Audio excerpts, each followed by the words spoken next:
Thanks for joining us here on this warm Monday afternoon. We are starting the day off mostly bright and sunny, but we are tracking some rain in the forecast right now. Meteorologist Sam Gabrielli is with us on when we could expect to see that rain. Sam. Yeah, great question, Brooke. We're looking at more into the late afternoon, and much of the night tonight is going to be a wet one, so please prepare for that. Now, this is what you can see in our current Hurstbourne camera. The flag clearly whipping around in the wind. We're kind of noticing that southwest wind carrying in the warmer temperatures, yes, but kind of a breeze to a lot of our sky as well. 75 in downtown Louisville, Lanesville clipping 74, the airport hovering in the upper 70s right now.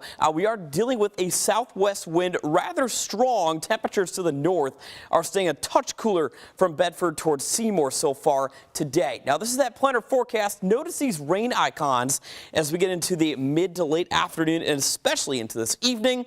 I'm going to time everything out for you on Futurecast and let you know if we're tracking any kind of severe weather potential on these thunderstorms as well in a few more minutes, Brooke. All right, Sam, thank you. Celebrating more than $1 billion in investments to Louisville. Mayor Craig Greenberg gathered with state lawmakers this morning, touting the $1.1 billion coming to the city made possible by House Bills 1 and 6.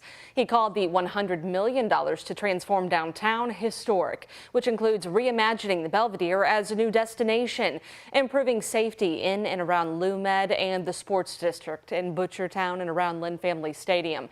He spoke about making the community care campus a reality for our homeless and the $400 million of investment into U of L. Greenberg said every corner of Jefferson County will benefit from this investment.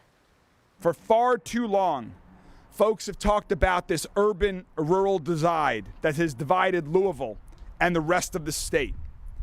Well, those days are now behind us. Today is proof that those days are behind us. And the investment into University of Louisville will also help build a health sciences research hub for students and staff. It'll be housed in the LouMed district downtown. Greater Clark County Schools boosting its base teacher pay an extra $2,000 in addition to the $2,500 increase already bargained for the upcoming school year. This will increase the starting teacher pay in this district to $50,000, with the top of the pay scale moving to $87,000. GCCS says it's recognizing the invaluable contributions of our teachers. The district said the increase will allow it to recruit and retain the best teachers, ultimately benefiting the entire school community. JCPS is getting ready to host a virtual community information meeting this week. It'll go over the proposed school start time adjustments as well as include a Q&A session. The meeting is tomorrow. That's from 6 to 7 p.m. and you can watch the whole thing live on the school district's YouTube page. Well, it's going to be a busy week for the Ollie International with passenger volume heavier than normal with the Kentucky Oaks and Derby coming up, and you should expect the same for the following Sunday and Monday when everyone leaves. In fact, this Sunday is generally the airport's busiest day of the year, and we may see a record breaker. SDF said it's expecting 18,000 people to come through the airport on Sunday alone and around 10 to 11,000 on Monday. 7 TSA lines will be open during Derby week, up from 5 last year to help with this increase. We urge passengers to get here at least 2 hours prior to their scheduled departure time. It's not a race. You already went to the race. It's going to be a little bit longer when you get to the checkpoint, but that's because we're going to see record-breaking volume that day.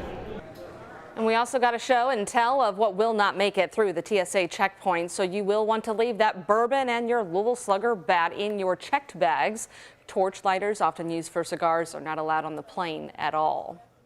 Well, Churchill Downs is hoping newly renovated spaces will draw more guests to the Derby than ever before. In the last 3 years, it's renovated the home stretch club, the first turn, and of course the paddock area for improved guest experiences. During an investor call, Churchill officials said they are already looking at what they can bring to the track for the next Derby. We are also evaluating an intriguing smaller project for the 2025 Derby that will enhance the guest experience in another portion of our venue. We anticipate that this will be a capital investment in the range of $60 to $80 million and have a payback of 6 to 8 years. The hope is to learn from the guest experiences this year and continue to bring something new to Churchill every year.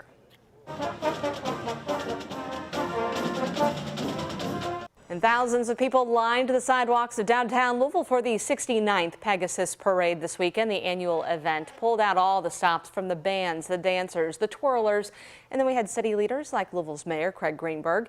The estimated economic impact of this parade alone typically reaches around $20 million a year, but the memories are priceless.